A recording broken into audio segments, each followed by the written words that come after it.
Makoto Misumi is just an average high school student, but his life takes a sudden turn for the worse. Unlike other typical anime MC who get sent to another world for fun with cute girls and plot development, Makoto's story doesn't go that way. He's ugliest MC you'll ever see. One day, he goes to school as usual, comes home to relax, and suddenly gets summoned by Tsukayomi, the moon god. Makoto recognizes him from some old Japanese legends. Tsukayomi explains to Makoto that he has to go to another world. We soon learn that Makoto's parents weren't originally from Earth. They came from this other world to escape danger. To ensure their safety, they made a deal with a goddess, promising to offer their most valuable thing in exchange for their protection. That valuable thing happens to be Makoto. Now, it's Makoto's turn to fulfill this promise, or else the god will take one of his sisters instead. Realizing he has no choice, Makoto agrees to go. Before sending him off, Tsukayomi grants Makoto a huge amount of power to help him survive in this new world. He even swears to clearing Makoto's browser legendary plot history to make him feel better. However, Tsukayomi warns him about the goddess he's supposed to meet, mentioning that she can be quite troublesome. When Makoto arrives in the new world, he meets the goddess as expected, but instead of welcoming him like a hero, she immediately expresses disgust at his ugly face. She says he's too ugly to be the hero of her world, and that she's already found someone else to take on that role. Rather than help him, she kicks his ass to the edge of the world where the lowest ranked creatures live. The only thing she gives him is the ability to understand every language, except the human language, which isn't very useful for him. Makoto is thrown into the abyss, where he encounters Tsukayomi again. This time, Tsukayomi tells him that since the goddess doesn't need him to be the hero, he is now free to live his life however he wants in this new world. Tsukayomi also explains that because Makoto had a tough life back on Earth, he will be much more powerful in this new world. After this, Tsukayomi bids farewell,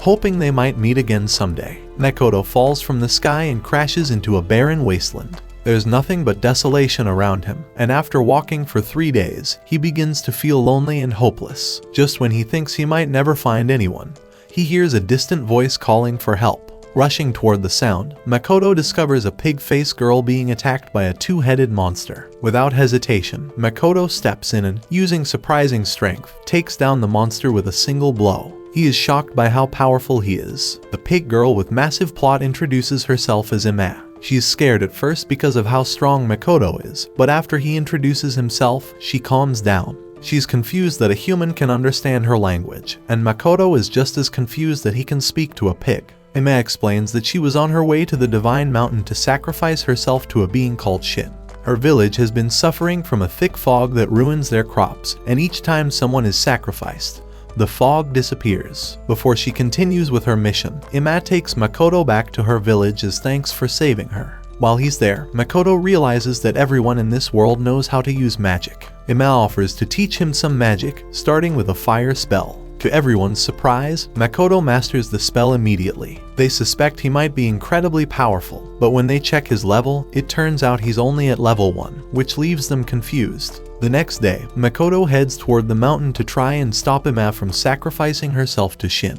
Drawing on his archery skills from school, he creates a magical bow and arrow and fires it at the mountain gate. His attack is so powerful that it destroys the gate and injures several men who were pretending to be followers of Shin to control him as people. However, Makoto's actions have angered the real Shin, who suddenly appears in the form of a massive dragon. Shin attacks Makoto, but even though the area is covered in thick mist, Makoto manages to dodge all of her attacks. He uses a new ability to sense where Shin is, even though he can't see her through the fog. Makoto fights back, surrounding the dragon with fireballs and hitting her hard enough to knock her down. But when Makoto lets his guard down, Shin uses her magical eyes to trap him in an illusion. In the illusion, Makoto finds himself back at his high school. His crush with her too massive plot, Nukumi, suddenly confesses her feelings for him.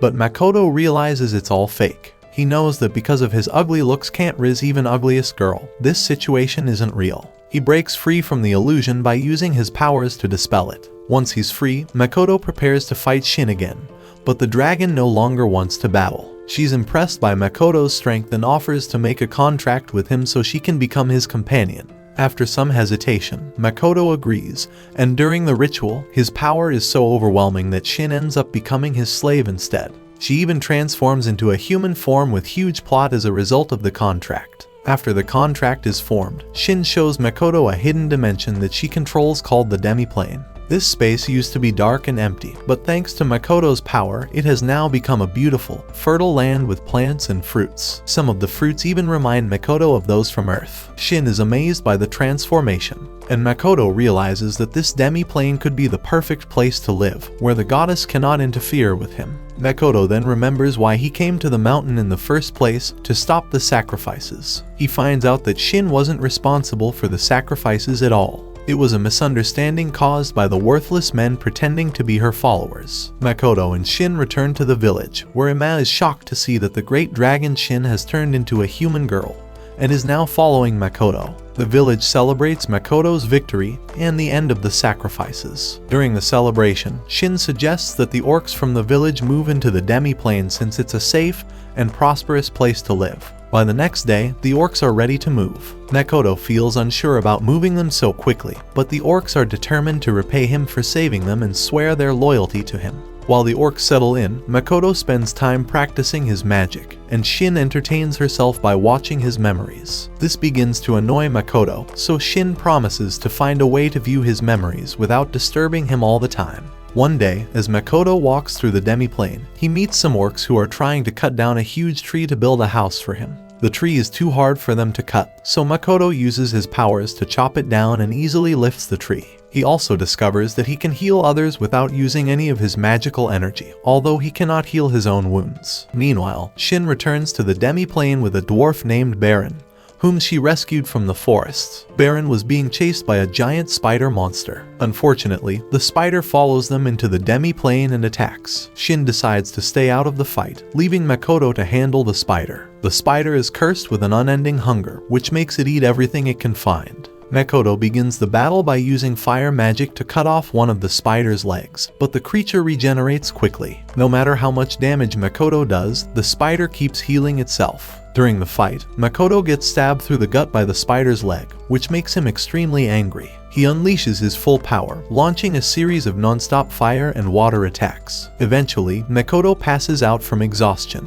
When Makoto wakes up, he's shocked to see that the spider didn't kill him. Instead, the creature has taken a liking to him and formed a contract with him while he was unconscious. Now, the spider has transformed into a human form, just like Shin with massive plot. Makoto is surprised because he didn't know it was possible to form a contract without agreeing to it. Shin explains that it was better to form the contract than have a hottie to have a giant spider following him everywhere. Baron, the dwarf, thanks Makoto for defeating the spider, which had been terrorizing his village for a long time. He asks if he and his people can move into the demiplane to live safely. Makoto agrees, and Shin adds that the dwarves must help provide weapons and acknowledge Makoto as their leader. Baron accepts the conditions, and Shin gives him 2 dragon scales to help convince his people. The next day, Makoto is walking around the demiplane, trying to figure out more about his parents and looking for human settlements. Suddenly, Shin shows up and says there's something important that needs his attention. Makoto rushes back to the hut, thinking it's serious. But when he gets there, Shin and Spider-Girl tell him that they need new names because no one in the demiplane knows what to call them.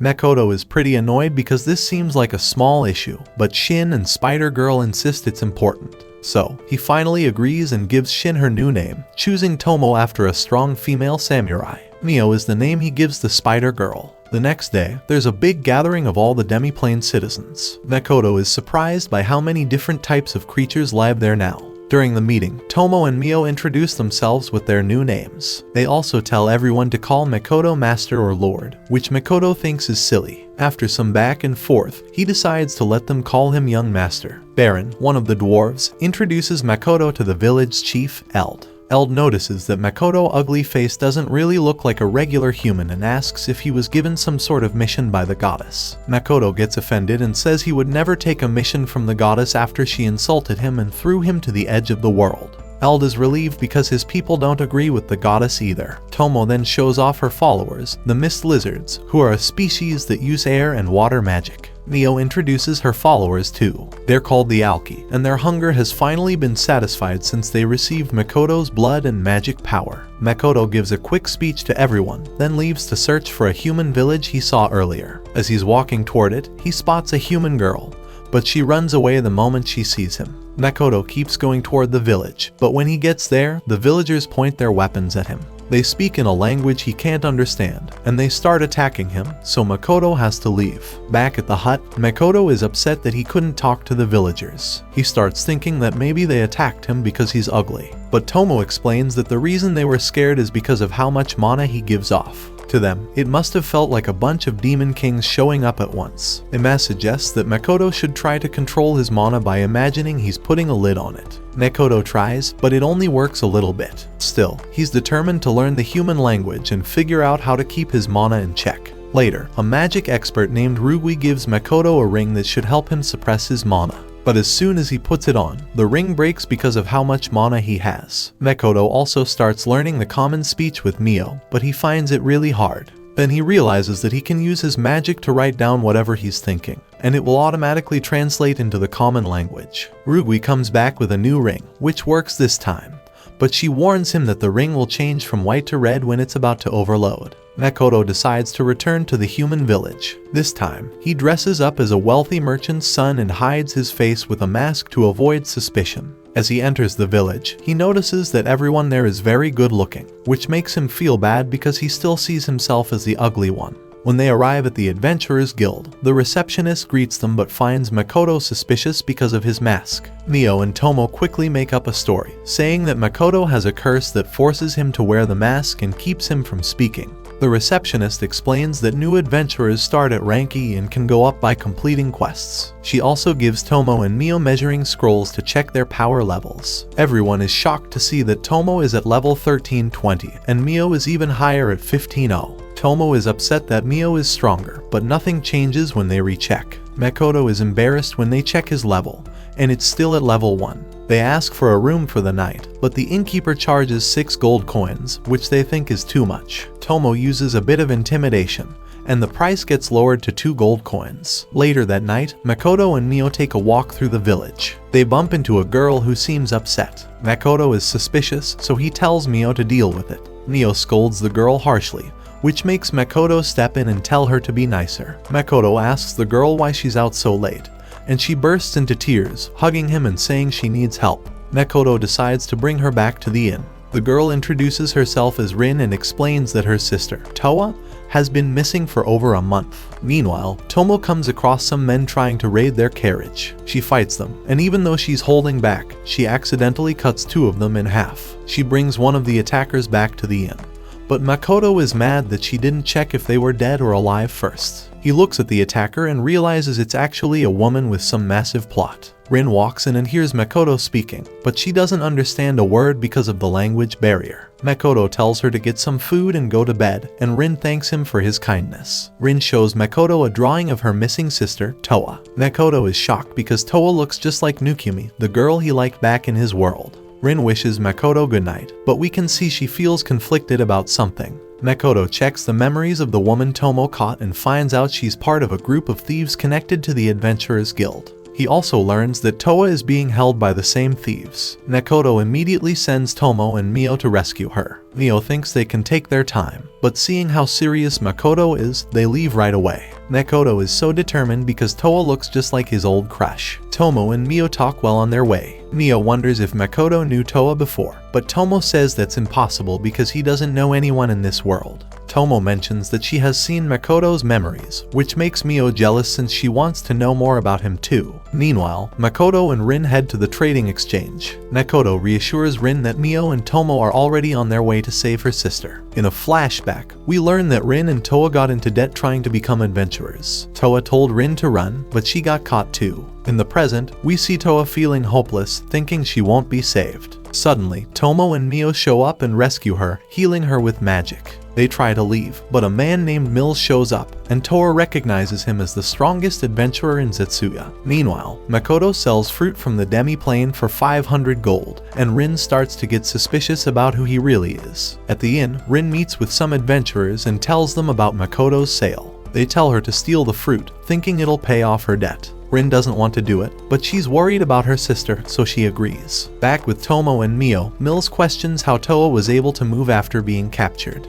He's the leader of the group that took her. He tries to convince Tomo and Mio to join his team, saying they can get rich. Tomo and Mio refuse, and Mills insults them for following that ugly ass, who is still only level 1. Angry, Tomo and Mio attack, but Mills blocks them with a barrier called Clay Aegis. Toa warns them that this barrier is really strong. Meanwhile, Rin is torn about stealing from Makoto. But then, Makoto appears and tells the receptionist that Rin is his friend. Hearing this, Rin feels emotional because she didn't expect him to think of her as a friend. Back at the fight, Tomo breaks Mills' barrier, and Mio starts beating up the men. Mills tries to take Toa hostage, but Tomo quickly stops him. After the battle, Tomo and Mio start arguing about who did more. To show off, Tomo starts cutting through the town with her sword, and Mio joins in, wanting to prove she's just as strong. They end up causing a lot of damage. Later, Toa and Rin are reunited, and Toa thanks Makoto for saving her. Makoto notices that Toa looks just like Nukumi, even her huge plot, except for her hair. The girls are exhausted and fall asleep.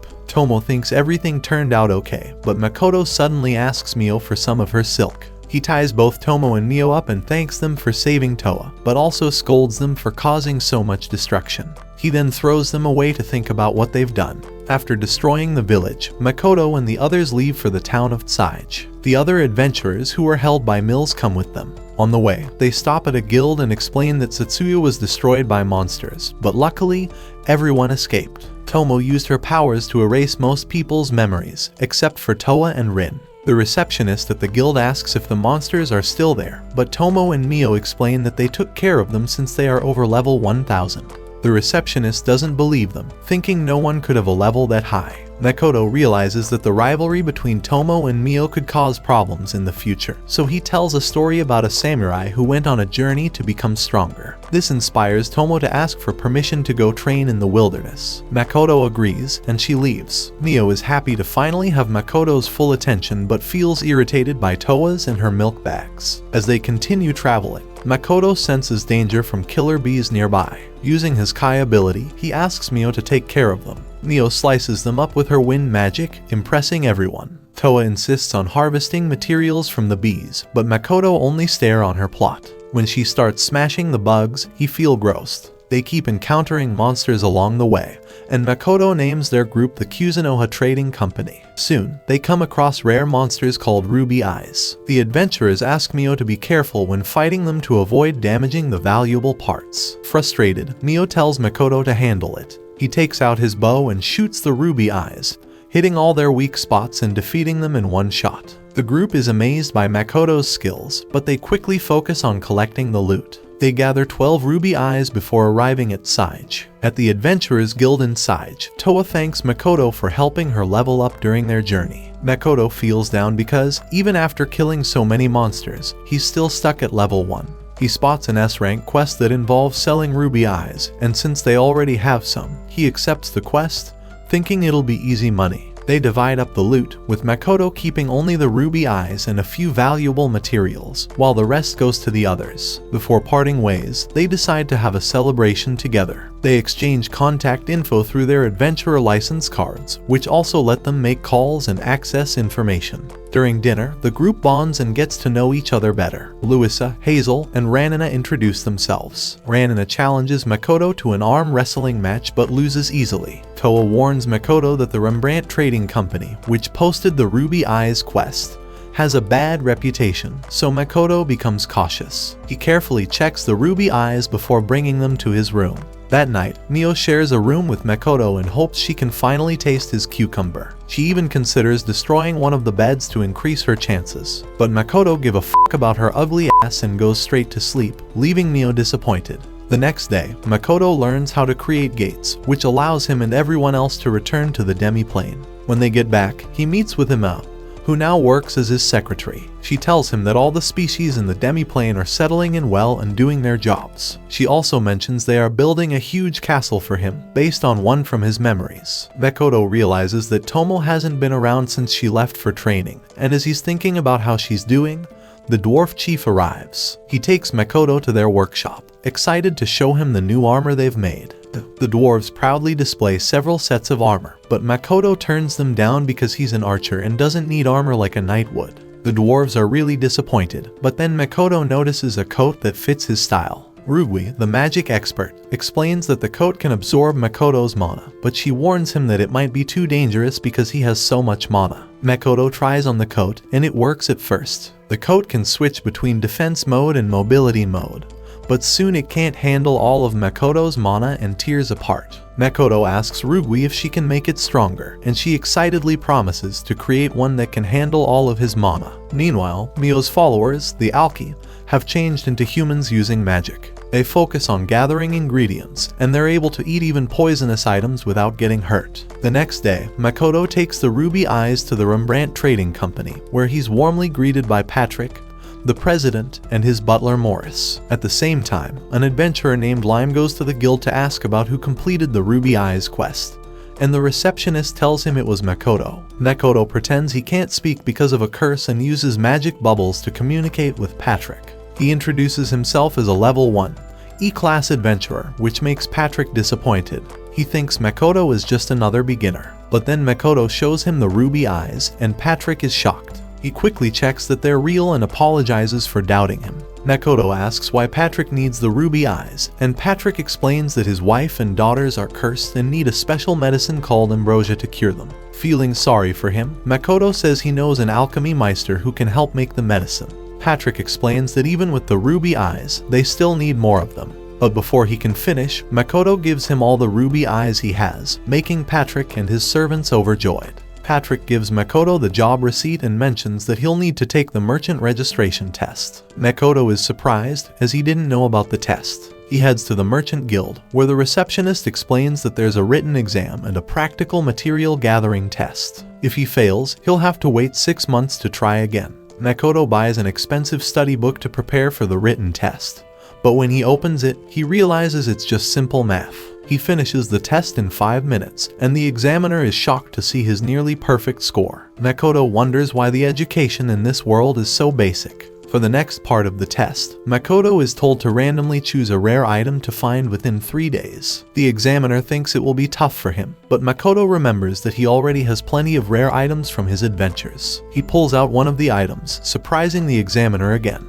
Meanwhile, Tomo, who has been training, defeats a giant crab monster and celebrates with her companions. But then, a demi-human brings her a message from Ima saying that Mio has been accessing Makoto's memory vault. Feeling jealous, Tomo rushes back to the demiplane. When she returns, Tomo asks Ima if Mio has been going through Makoto's memories. Ima reassures her that Mio is only translating the memories. Tomo then asks if anything happened between Mio and Makoto while she was away, but Mio quickly changes the subject. Later, Makoto goes to a restaurant and tries to order food, but he struggles because he can't speak the local language very well. He ends up ordering something he doesn't like and wishes he could have a proper meal. Nearby, Lime is spying on him, and people around him are talking about the defeat of the killer bees and the giant crab.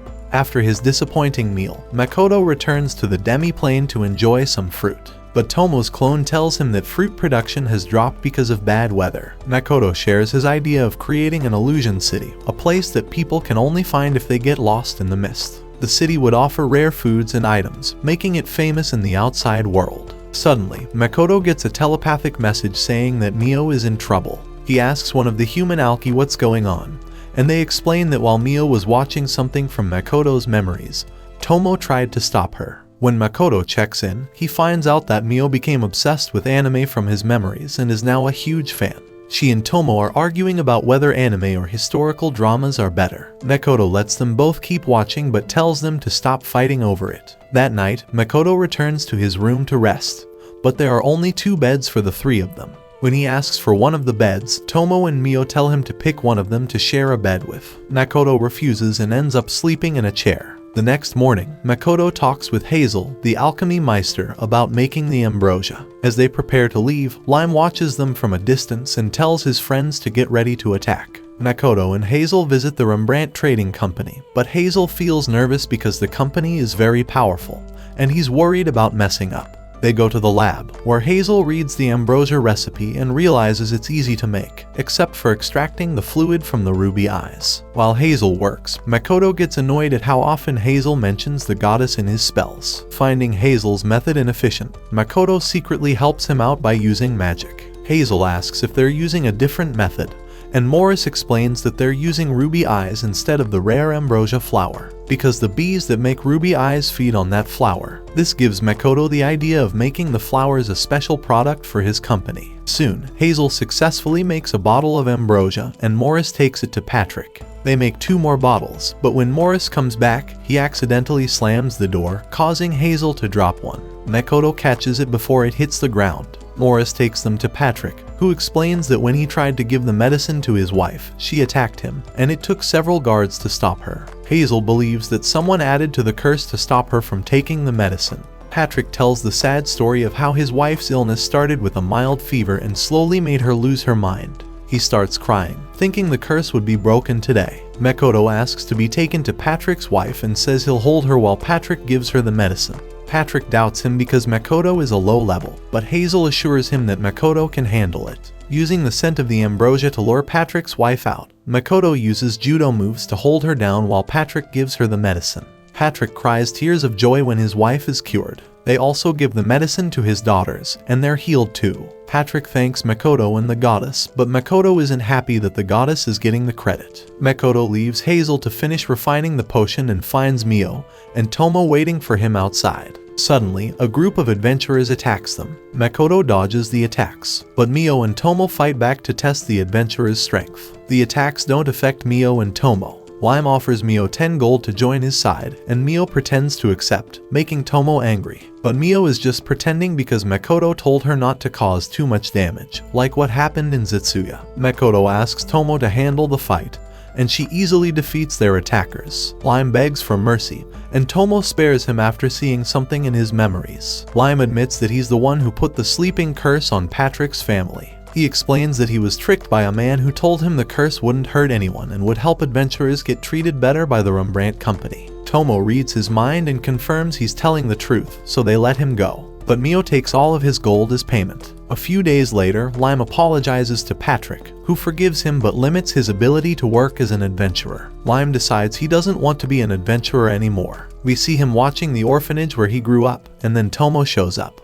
She gives him a new sword, a gift from Makoto since Lime broke his old one. Lime explains that he fell for the man's lies because someone from the orphanage died because of the Rembrandt Company. Tomo offers Lime a deal, become her spy, and she'll protect him and the orphanage. Lime agrees. Later, Tomo spies on Patrick and Morris, overhearing them talk about how it would be bad if Makoto started his own company. This makes Tomo suspicious of them. Back in the demiplane, Ima tells Makoto that the warriors are losing confidence because they keep getting beaten by Makoto, Tomo, and Mio. Mio suggests they stop fighting the warriors for a while, but Tomo disagrees, saying it will make the warriors feel abandoned. Makoto decides to check on everyone. He asks Tomo to meet with the lizardmen and takes Mio to check on the alki. They overhear the orcs talking about how it's impossible to even get close to Makoto during training, while Tomo and Mio let themselves get hit. Later, they meet with Tomo, who explains that the lizardmen have the same issues. Makoto realizes that none of the races are sharing information with each other. Ima mentions that each race likes to keep their fighting techniques secret. Makoto suggests having the races try each other's fighting styles, so they gather the orcs and lizardmen for a special training session.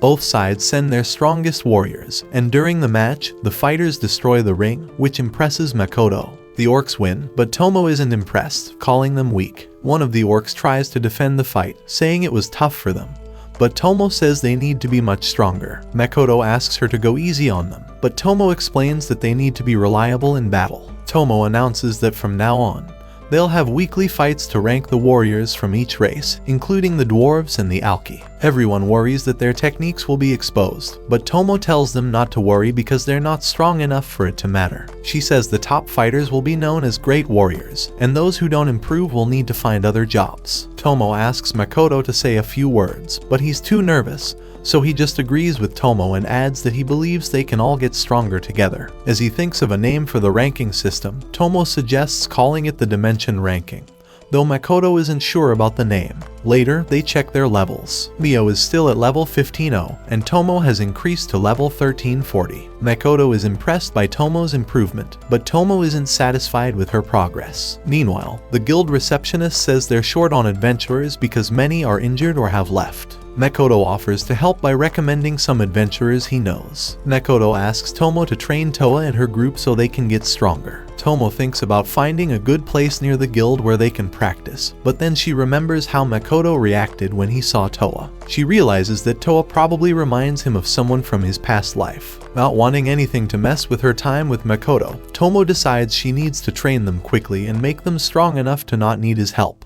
During their training, Toa's group goes to fight a group of shadow tail monkeys, but things go badly, and Tomo has to step in to save them. Afterward, she's frustrated and tells them they need to work on their strategy. To help them, she teaches them some basic battle tactics. She instructs Hazel to create a trap with earth and water magic, then tells Louisa to find a good spot with a clear view. Hazel adds poison to the mud trap, which stops the monkeys from moving, giving Louisa a perfect shot. The monkeys that survive are taken down by Nina, who charges at them, and Toa, who sneaks up and attacks from behind. Tomo tells Hazel that this way, he can focus on attacking instead of worrying about healing people, except for Nina. Following her plan, they manage to beat all the enemies. After the fight, Tomo tells them they'll take on another monkey nest on their own because, even if their levels are low, they need to challenge themselves and prove they're the best. Later, Tomo goes to the guild and informs the receptionist that Toa's team is handling the shadow tail nests now. The receptionist is shocked and doesn't think they're strong enough for such a big task.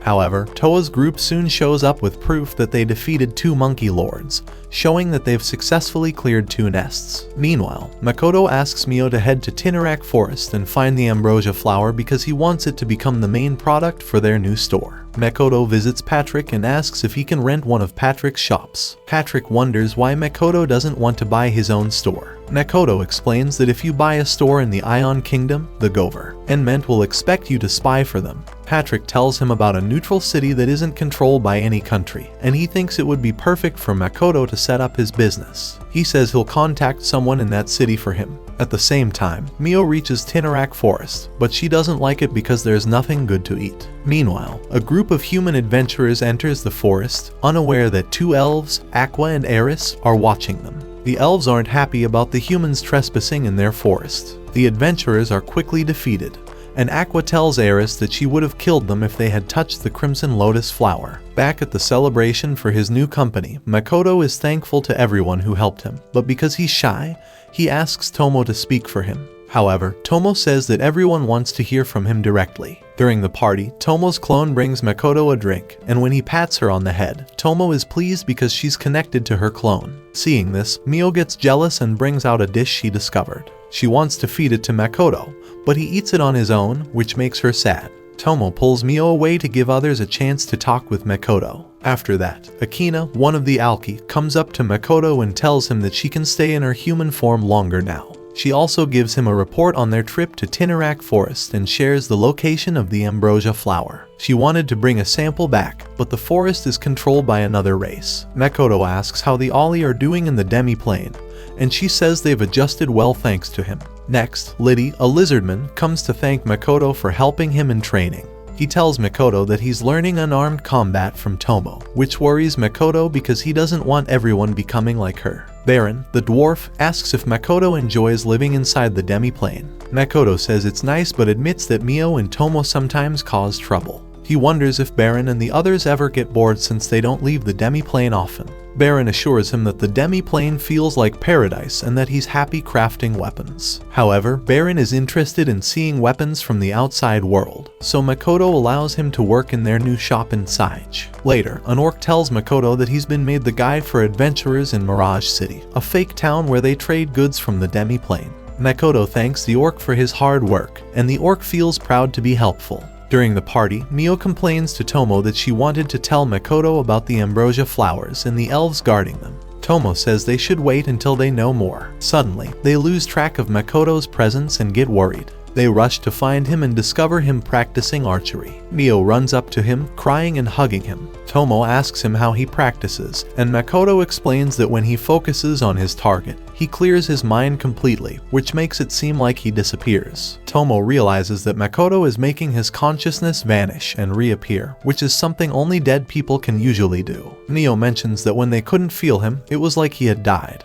Makoto tells them he's fine, but Tomo notices that his mana has grown stronger. Normally, mana doesn't change, but because Makoto has been training so much, his mana is now almost as strong as the goddess. The demiplane has also expanded, and Tomo warns that if the goddess finds out, she won't be happy. They need to find a way to control his mana. The next day, Makoto goes shopping for his store, but he feels tired because he can't practice archery, and Mio keeps trying to get closer to him. As he walks, deep in thought, a demi-human's bag flies toward him. He returns the bag and notices that the demi-human looks a lot like him.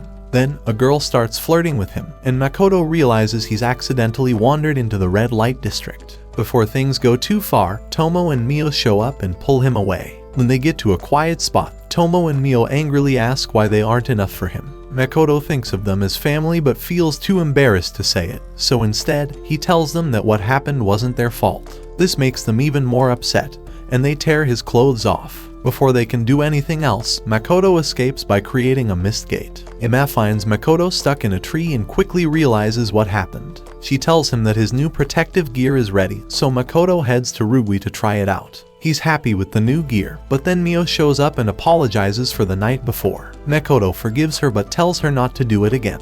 Makoto then asks Mio about the race guarding the ambrosia flowers. She offers to take care of it, but Makoto is worried about what she might do, so he decides to go with her. They reach the Tinnarak forest and realize someone is following them. They manage to lose their followers and find the ambrosia flowers. Makoto notices how well they've been taken care of and figures someone must be watching over them. Suddenly, Aqua and Eris show up, which makes Mio angry. At the same time, the human adventurers from before also arrive, and the forest guardians mistake all of them for thieves. Eris attacks with ice magic, but Makoto blocks it easily. One of the adventurers is the same girl who flirted with him earlier. Eris tries attacking again with fire arrows, but Makoto uses his defensive Kai to stop them. Makoto tries to calm things down, but Mio is getting angrier and ready to attack everyone.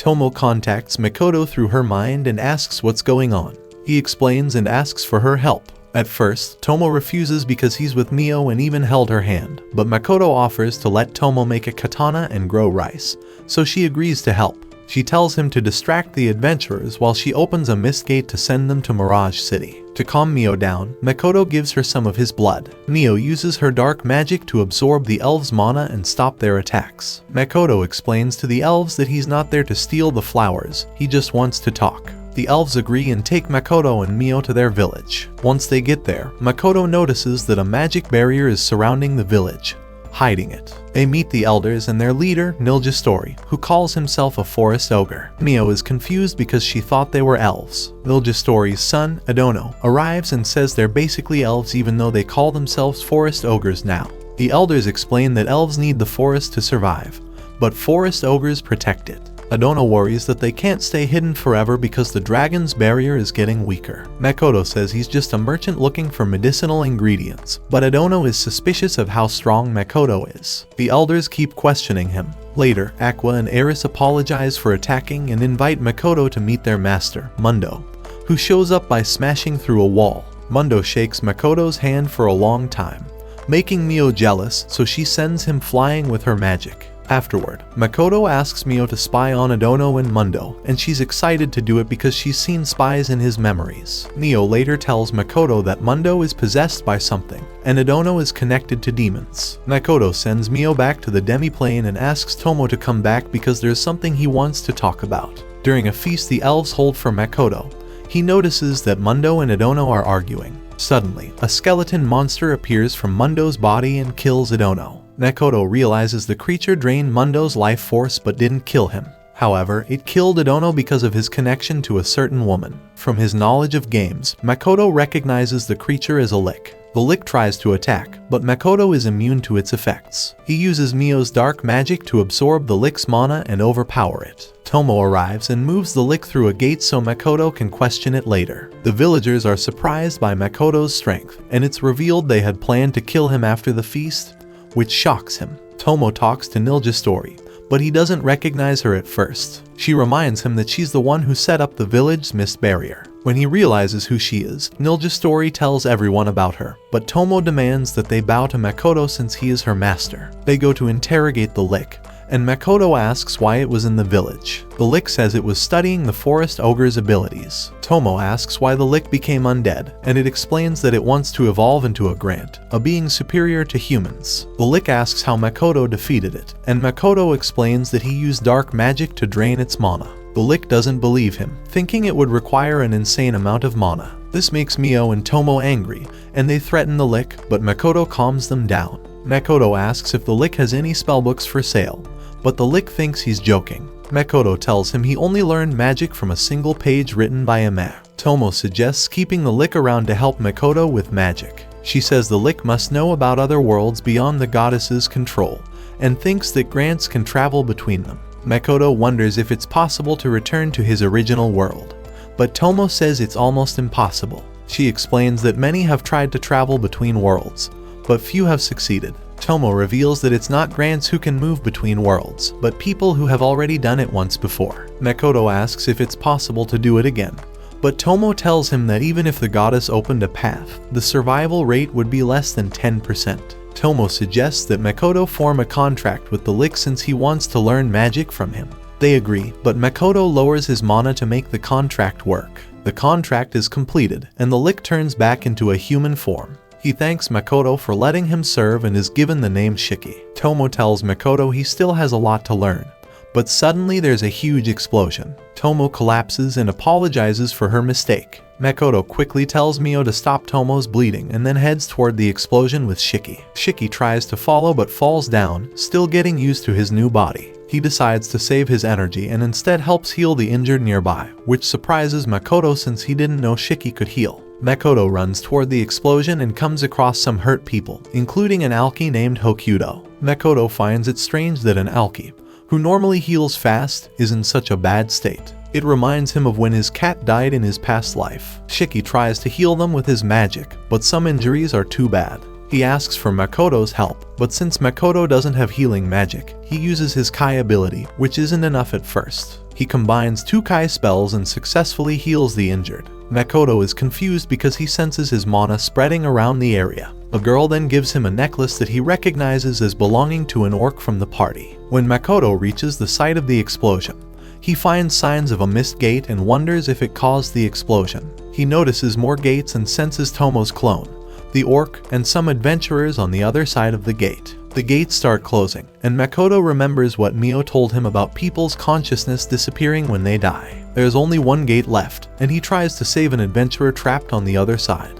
But as he reaches out, he starts seeing the adventurer's memories. It turns out that the girl from the red light district was after Makoto as part of her plan. She and her group of adventurers stole items from Mirage City, and as they were escaping, a young orc saw them. The adventurers tried to stop the orc and others, and the girl threw a bag with a ring inside. This ring had absorbed Makoto's mana, which caused the explosion. Tomo's clone tried to protect everyone with a water wall, but the explosion was too powerful and broke through the barrier, killing everyone. The explosion also created a mist gate, which is how the girl ended up teleporting to Tsage. Still worried about the stolen weapons, the girl suddenly finds herself surrounded by mist, and Makoto appears, looking furious. He's not wearing his mask, and the girl starts insulting him for his appearance, but he ignores her. She brags about being a level 96 hunter, but Makoto doesn't care. He pulls out an orc weapon, and the girl attacks him. Makoto cuts off her hands and knocks her down, telling her she deserves this. She begs him to stay away,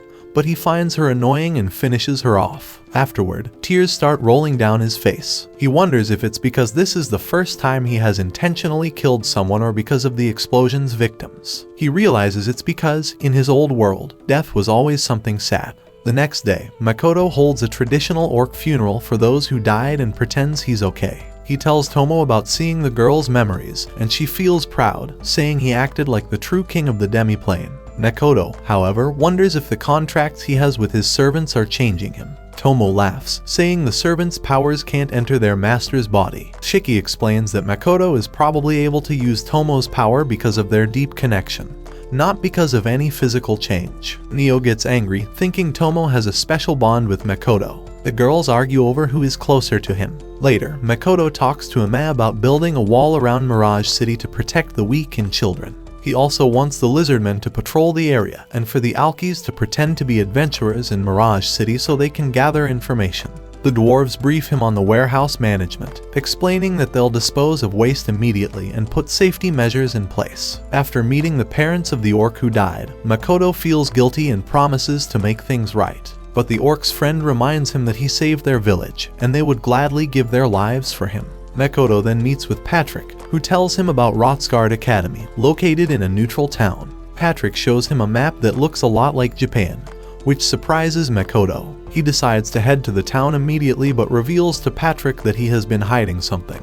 He takes off his mask, showing his real face. Patrick is shocked but reassures Makoto that he still trusts him, mentioning how he never stopped loving his family even after they were cursed. Makoto feels a little offended by the comparison. Mio and Tomo wonder why Makoto is only taking Shiki with him on this trip. Makoto explains that Shiki, being a former human researcher, will be more useful since he won't destroy any promising talents. Makoto admits that after the recent events, he wants to understand this world better and learn more about his parents. He gifts Tomo his memories of swordsmanship and Mio his memories of firearms, telling them he'll be back soon. Tomo plans to move the forest ogres to the demiplane while Mio manages Mirage City and their shop in Sage. But before Makoto and Shiki can leave, Makoto is suddenly teleported somewhere else and attacked by two adventurers, Sophia and Lancer. He dodges, but his fingers get cut off. Meanwhile, Morris tells Patrick that the main forces from Limia and Gritonia will soon face the demons. Makoto is confused by the sudden attack and remembers hearing the goddess's voice just before he was teleported. Sophia and Lancer think he's a demi-human and wonder if he's a hero sent by the goddess. Sophia keeps attacking, and Makoto uses barriers and his strengthening Kai to defend himself. But it's not enough to stop all the hits. His injury is more serious than he thought, so he uses a bowstring to stop the bleeding. Makoto learns that a war has broken out between humans and demons, and his attackers are siding with the demons. Lancer tells Sophia to finish off Makoto, saying he's in the way of their advance. Makoto thinks about escaping to the demiplane but realizes they'll follow him, so he prepares to fight. He fires multiple arrows at them, using his concealing Kai to try and escape. But suddenly, crystal walls trap him. Makoto uses barriers on his feet to break the walls, but Sophia and Lancer catch up. They think he has strange abilities and suspect he's under the goddess's protection. Sophia puts on a ring that removes divine protection, but Makoto tells them he doesn't get anything from the goddess. Sophia is revealed to be the famous dragon hunter, and Lancer is actually a dragon. Makoto tries to convince them he's just a merchant and doesn't want to fight, but they don't believe him. Out of options, Makoto removes his mana-absorbing rings and uses strengthening Kai, blowing them back. He switches to investigative Kai to track them through the dust and fires a special arrow made by the dwarves. Sophia and Lancer try to block the attack, but the arrow splits into multiple smaller arrows, breaking through their defenses. Makoto follows up with a powerful water arrow. Lancer, who also uses water magic, is surprised that Makoto's water abilities are much stronger and gets frozen. Sophia tries to finish Makoto by cutting off his head, but he barely dodges. She attacks again with all her might, but Makoto blocks it with his arrow, breaking her sword in the process. Amazed by the quality of the dwarves' work, he's caught off guard when Sophia grabs him. Lancer creates crystals in the sky and uses them to teleport Sophia and Makoto high into the air. She then returns to the ground, thinking Makoto is done for. But Makoto shoots fireballs, destroying the crystals, and fire rains down on both the human and demon armies below. Makoto draws on the power of his mana rings and fires a massive water arrow. The impact creates a huge pillar of water that freezes everything in its path. Makoto disappears as the rings shatter, causing a massive explosion that creates a new lake. Sophia and Lancer barely survive and assume Makoto must have died in the blast. Sophia vows to kill him if he's still alive. Makoto wakes up, finding Tomo and Mio asleep next to him. All his injuries have been healed. He tells them about his battle with Sophia and Lancer. Shiki explains that the goddess manipulated the situation to force Makoto into fighting the demon army. Mio gets angry, but Makoto believes it's his fault for being careless. He realizes he needs to increase how much mana he can use at once and decides to study at the academy with Shiki. Tomo thinks she and Mio should go with him because the goddess could interfere again, but Makoto says he wants to keep them hidden as his secret weapon. Tomo introduces Makoto to a new clone she created using one of his rings, and Makoto names her Como. Tomo calls the clone their child, which makes Mio furious. Meanwhile, the forest ogres have moved into the demiplane, and Tomo prepares them for the dimensional ranking. Their shop in Sage opens, and a customer comes in to get his sword repaired. He's not happy with the demi-human employees, but Baron takes the blade and fixes it perfectly. Mio shows how sharp the blade is by accidentally cutting the customer's cheek, but Aris quickly heals him. Everyone is impressed with their service, including Patrick, who visits the shop and is amazed. Makoto later learns that during his battle with Sophia and Lancer, he unintentionally injured both the human and demon armies. He realizes there were other heroes on the battlefield and wonders if he'll meet them someday. As Makoto reflects on everything that's happened, Ima calls him to join the feast, celebrating the shop's success and his upcoming journey. He thinks that living in this world isn't so bad after all, but he quickly changes his mind when he sees Tomo and Mio fighting again.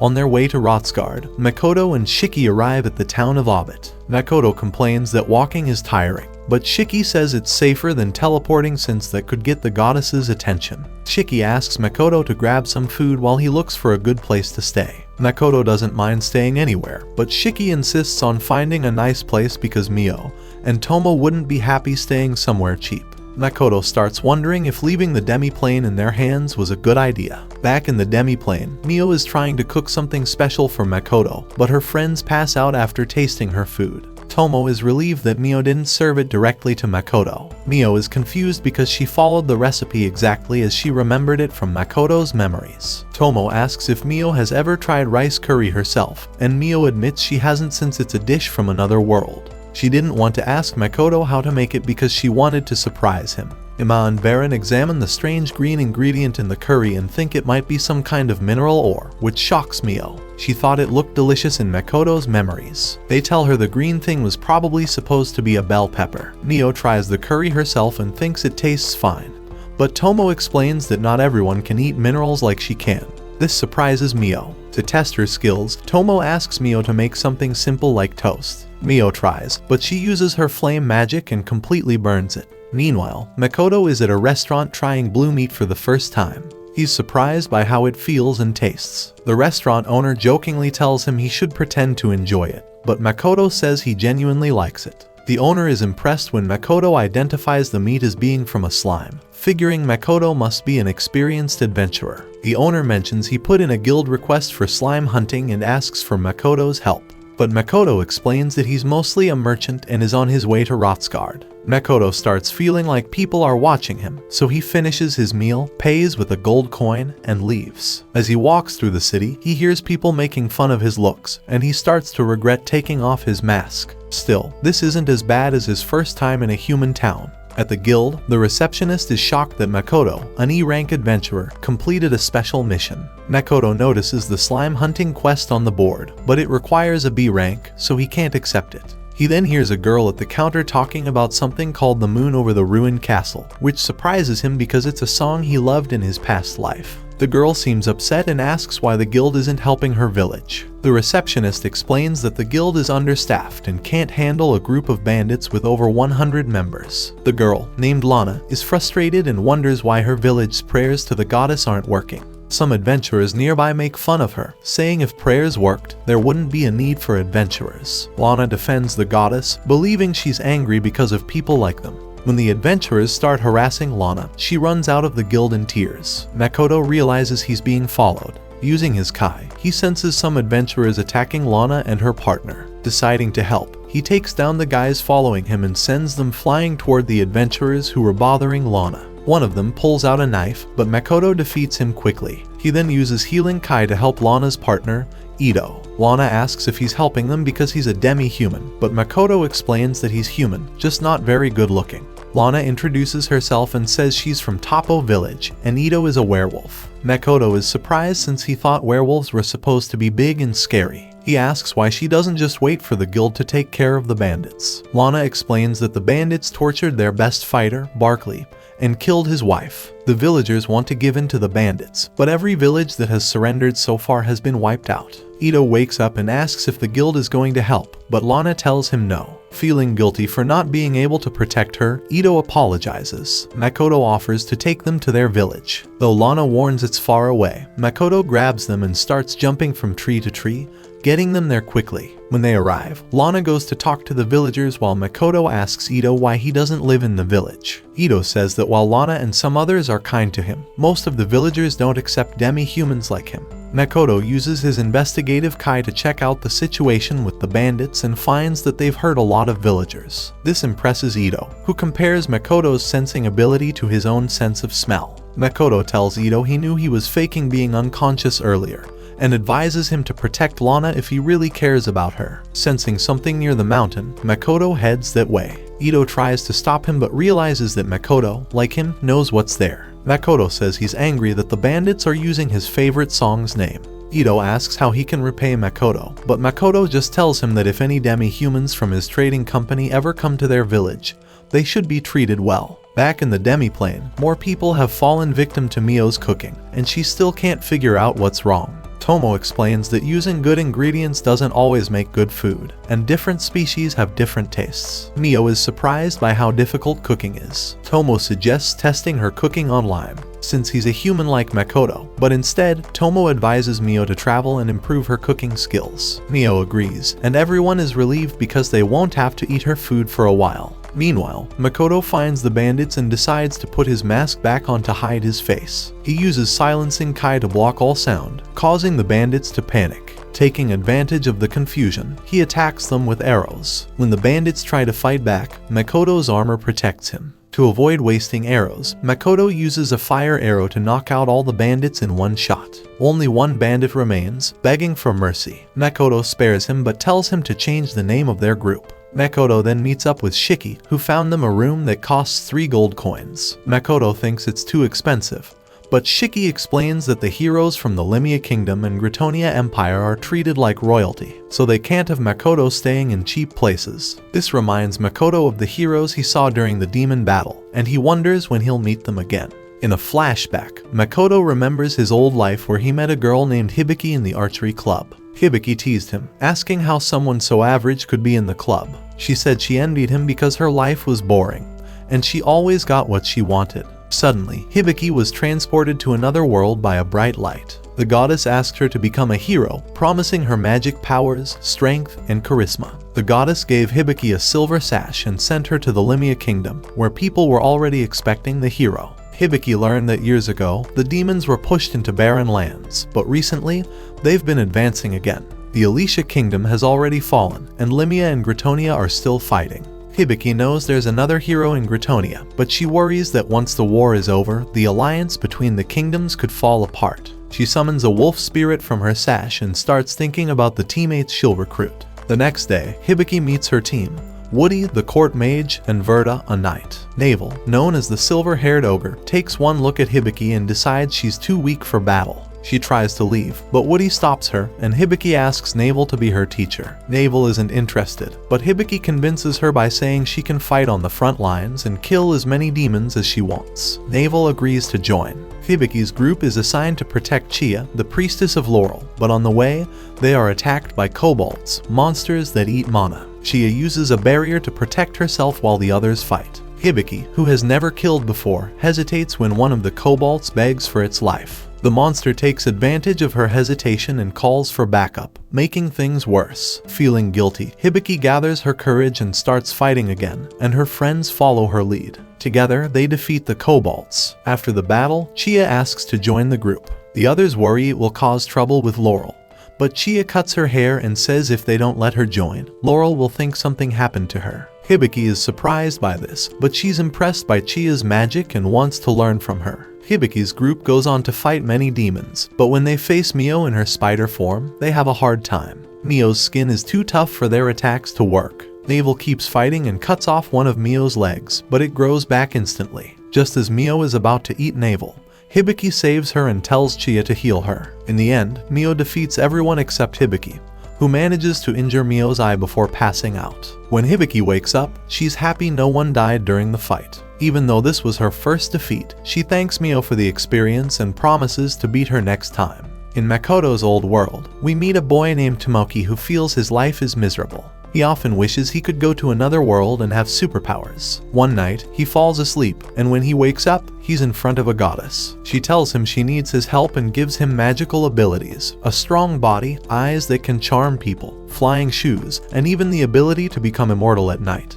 Tomoki isn't happy with how he looks, so the goddess changes his appearance and sends him to Gritonia. When he arrives, the second princess of Gritonia, Lily Flaunt, greets him. She introduces him to Genevia, one of the royal guards. Tomoki is surprised because he's never seen a hot female knight before. He stares into her eyes, which makes her blush, but she finds him rude. Lily, feeling something isn't right, takes Tomoki to get his level checked and discovers that he has a special magic eye. She then orders the royal doctor to make sure the royal family is immune to its effects. Later, Tomoki meets Yukinatsu, an alchemist. She doesn't make medicine but is an expert in building golems. Tomoki gets excited by this, which accidentally charms her with his magic eye, and she invites him to her room. However, Lily stops her. Tomoki continues to explore the castle and comes across a dragon summoner named Mora. He gets excited seeing her dragon and asks if she lives with her family, but Mora explains that she came to the castle after her village was attacked by demons. Tomoki apologizes, but she says it's fine, though she is also charmed by his eye and even asks him to marry her. That night, Tomoki tells Lily he wants to form a party with the 3 girls he's met. Lily says it won't be a problem since they all already like him.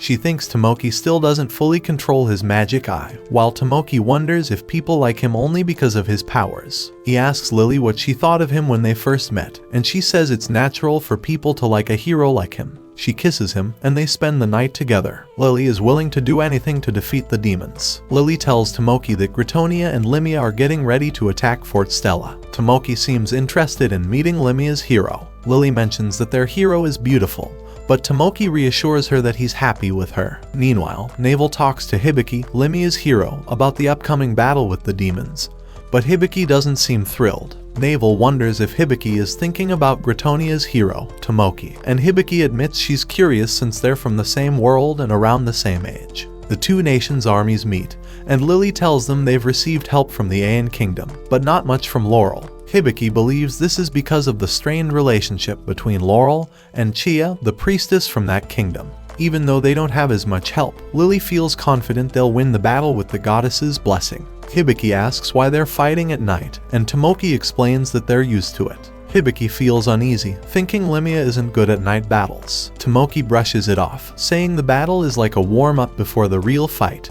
and they'll win easily. Hibiki wonders if they've met before, and Tomoki gets angry when she mentions that her old friend had the same name as him. He tells her they're different people. Hibiki apologizes, and when she reveals that she's level 430, Tomoki brags that he's over level 600, trying to show he's stronger. Later that night, Navel asks Hibiki why she came to this world. Hibiki explains that she was born into a good family and wanted a challenge in life. Navel is surprised that Hibiki, who couldn't even kill a kobold before, is now going to war. But Hibiki says this time she has friends to support her. Tomoki asks the goddess for her blessing before the battle begins. On the other side, Rona, a demon commander, hears that the human armies are preparing to attack. As the battle starts, Hibiki senses something is off since they're defeating the demons too easily. She tells Chia and Woody to put up a barrier in case it's a trap. When they reach the fort's gates, Rona activates a magic circle that makes everyone fall into a pit. But Tomoki uses his flying shoes to escape, and when Rona attacks him with ice magic, he blocks it with his divine spear. Thanks to Yukinatsu's replica shoes, Tomoki's party also escapes. A demon commander named Io appears to fight them.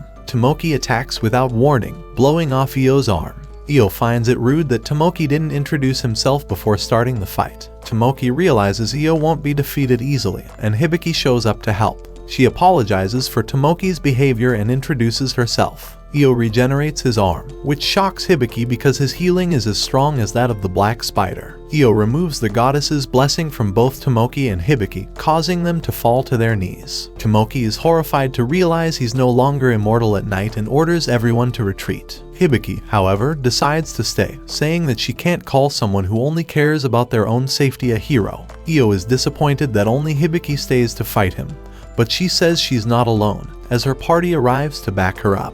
The humans fight Io throughout the night, but Hibiki soon realizes she's not strong enough to defeat him. Rona talks to Sophia, another demon commander, who tells her everything is fine on her end. But at that moment, they see the goddess's light. Makoto has been summoned. This gives the human armies hope, and they keep fighting. However, things are still looking grim. Navel tells Woody to use a magic device that will allow her to hold off Io while the others escape. Woody hesitates but eventually uses a talisman on Navel's sword, giving her more power. Navel attacks Io and manages to cut him, which surprises Hibiki. Io is impressed, as he didn't expect to have to use his full strength. He goes into his second phase, becoming even stronger. Navel continues to fight, determined not to die in vain. She uses a spell that burns both her and Io to ashes. Tomoki, watching from a distance, wonders if he should have stayed to fight with Hibiki, but Lily reassures him that he made the right choice. He's the symbol of hope for Gritonia. Despite the heavy losses, Io is still alive. Rona tells him about Sophia's defeat, believing that whoever the goddess summoned must have been incredibly powerful. And that's where this video ends. If you want to find out what will happen, does Makoto will team up with them or a fight will erupt? Make sure to like and subscribe to our channel for next part. Until then, watch this next video.